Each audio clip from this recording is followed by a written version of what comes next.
बिस्मिल्लाहिर्रहमानिर्रहीम। शुरू करती हूँ अल्लाह के नाम से जो निहायत ही मेहरबान रहम करने वाला है।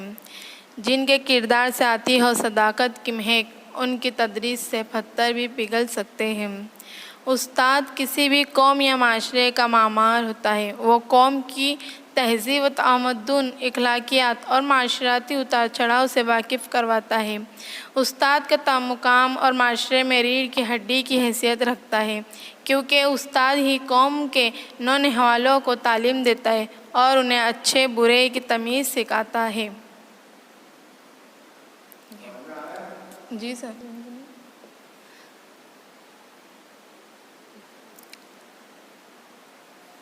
अज़ीज़ तलबा व तलेबात, हम यौम असातिज़ा क्यों मनाते हैं, मैं आपको इसके बारे में चंद बातें बताना चाहती हूँ। हमारे मुल्क दूसरे सदर जमहूरिया रह चुके हैं डॉक्टर राधाकृष्ण के यौम पैदाइश पर 5 सितंबर को मुल्क भर में यौम असातिज़ा के तौर पर मनाया जाता है। डॉक्टर राधाकृष्ण ने अपनी ज़िंदगी के 40 साल उस्ताद के तौर पर गुजारे थे। जब वो 1962 में सदर के ओहदे पर फाइज हुए तो कुछ शागिर्द उनके पास गए और ये ख्वाहिश जाहिर की कि वो अपना पैदाइशी दिन यौम असातिज़ा के तौर पर मनाए। इस तरह उनके हामी भर लेने के बाद सारे मुल्क में डॉक्टर राधाकृष्ण की पैदाइश के दिन 5 सितंबर को यौम असातिज़ा के तौर पर मनाया जाता है। यौम असातिज़ा के दिन मुझे उर्दू पढ़ाने का मौका मिला है। मेरा नाम सौदागर गुलनाज है। मैं आप सबको 12वीं नज़्म भूल पढ़ाऊँगी। सबसे पहले हम शायर का तारुफ देखेंगे। उन शायर का नाम पंडित आनंद नारायण मुल्ला है। उनकी पैदाइश 24 अक्टूबर 1901 लखनऊ में, उनकी वफ़ात 13 जून 1997 दिल्ली में। 1967 से 1970 तक आप लोग सभा के रुकन रहे और 1972 में राज्यसभा के रुकन मुंतखब हुए।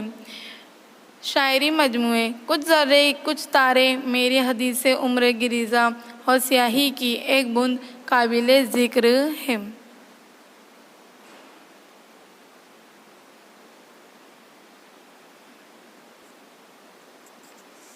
तो शुरू करते हैं फुल नज़्म। मुझसे हाँ भूल हुई और बड़ी भूल हुई। अश्क नापाक को मैं आँख का तारा समझा, देशभक्तों को गरीबों का सहारा समझा। भेर की ता से उबर आई थी तूफ़ान में जो रेत, उसको मैं जोश अकीदत में किनारा समझा। उफ़री मशहूर निगाही की हौस किलो को जज्बे खिदमत इंसा का शरारा समझा। हर्ष की आग में दहके हुए अंगारों को अर्शे गांधी का चमकता हुआ तारा समझा। पश नेहरू तो थी मिट्टी के खिलौनों की कतार और मैं लश्कर कौमी को सफ़े आरा समझे। मेहर की आड़ में थे काली घटाओं के परे, मैं शफ़क़ का जिन्हें रंगीन नज़ारा समझा। खशव खाशा के गोबर से लिपी एक तामीर, जिसको फौलाद वतन का मैं मीनारा समझा। वही कम ज़र्फ़ी व नक़ावत, वही खुद कामी व जबर, इस नए दर्द को मैं दर्द का चारा समझा।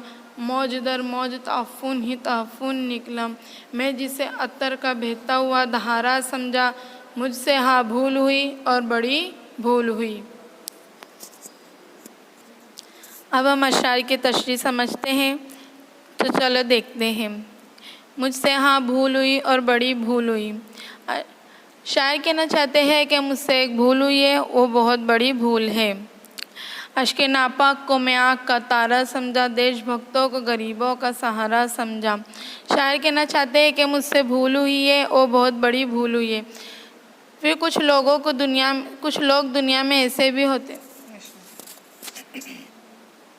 मुझसे हाँ भूल हुई और बड़ी भूल हुई। अश्क नापाक को मैं आँख का तारा समझा, देशभक्तों को गरीबों का सहारा समझा।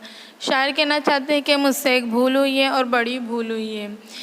कुछ लोग दुनिया में ऐसे होते हैं जो मगरमच्छ के आंसू बहाकर अपने आप को दूसरों का हमदर्द बताने की कोशिश करते हैं, जिन्हें हम अपनी आँख का तारा समझ देते हैं।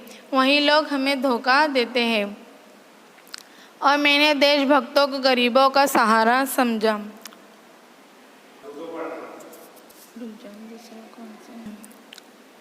भेर की तासे उबर आई थी तूफ़ान में जो रेत, उसको मैं जोश अकीदत में किनारा समझा। यानी शायर कहना चाहते हैं कि बहर की यानी दरिया में तूफ़ान आने पर नीचे की रेत ऊपर आ जाती है और देखने वालों को लगता है कि वह किनारा है। देखने वाले इस रेत को किनारा समझकर इसके करीब जाते हैं, तब उन्हें पता चलता है कि ये तो उनकी आँख का धोखा था। इस मिसाल के ज़रिए शायर बताना चाहते हैं कि बताने की कोशिश की है कि दुनिया भी समंदर की तरह है। इसकी चमक धमक देखकर हम इसके पीछे भागते हैं, लेकिन हमारी इस भूल से हमें धोखा मिलता है। शायर कहना चाहते हैं कि जोश व खरोश में मैंने इस रेत को किनारा समझा। उफरी मशहूर निगाही की हौस किलो को जज्बे खिदमत इंसान का शरारा समझा। यानी शायर कहना चाहते हैं कि इस जादुई निगाहों की वजह से हौस यानी लालच किलो को मैंने इंसानी खिदमत जज्बा सरारा यानी चिंगारी समझा। यानी लालच किलो को मैंने जज्बा खिदमत जो एक चिंगारी है यानी उसे समझने की भूल की है। हर्ष की आग में धके हुए अंगारों को अर्श गांधी का चमकता हुआ तारा समझा। यानी शायर कहना चाहते हैं कि हर्ष यानी लालच की आग में धके हुए अंगारों को यानी लालच से भरे हुए लोगों को उन्होंने अर्श गांधी का चमकता हुआ तारा यानी गांधी जी की तरह एक नेक आसमान का तारा समझा। बसे नेहरू तो थी मिट्टी के खिलौनों की कतार और मैं लश्कर कौमी को सफ़े आरा समझा। यानी शायर कहना चाहते हैं कि बसे नेहरू तो थी मिट्टी के खिलौनों की कतार। यानी शायर कहना चाहते हैं कि मैंने उन्हें नेहरू की तरह मजबूत समझा था, लेकिन वो तो मिट्टी के खिलौनों की कमज़ोर कतार निकली। और शायर कहना चाहते हैं कि मैंने लश्कर कौमी यानी कौम के लश्कर को सफ़े आरा यानी अव्वल समझा था।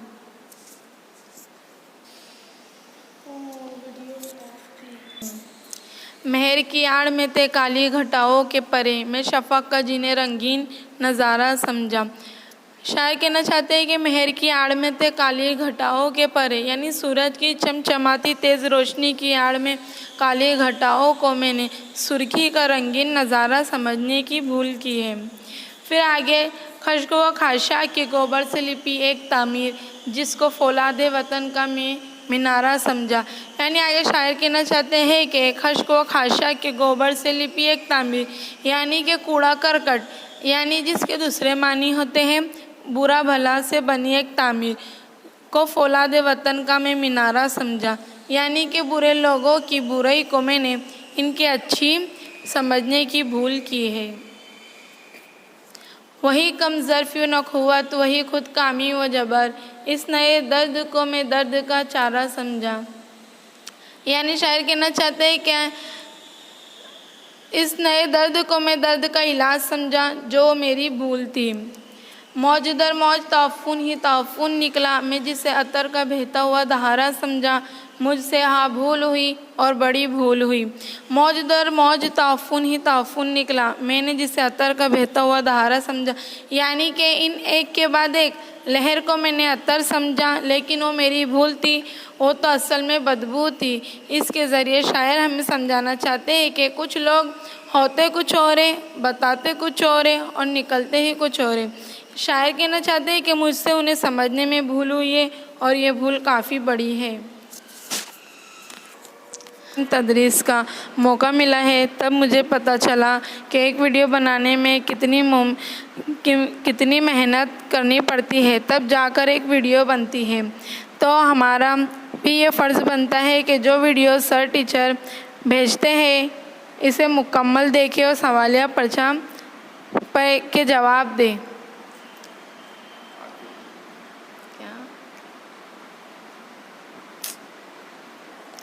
आखिर में मैं असातिज़ा के लिए एक शेर पेश करना चाहती हूँ।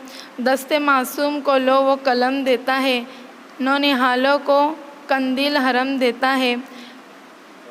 रोशनी बाँटा फिरता है वो सूरज की तरह, डूबता है तो सितारों को जन्म देता है।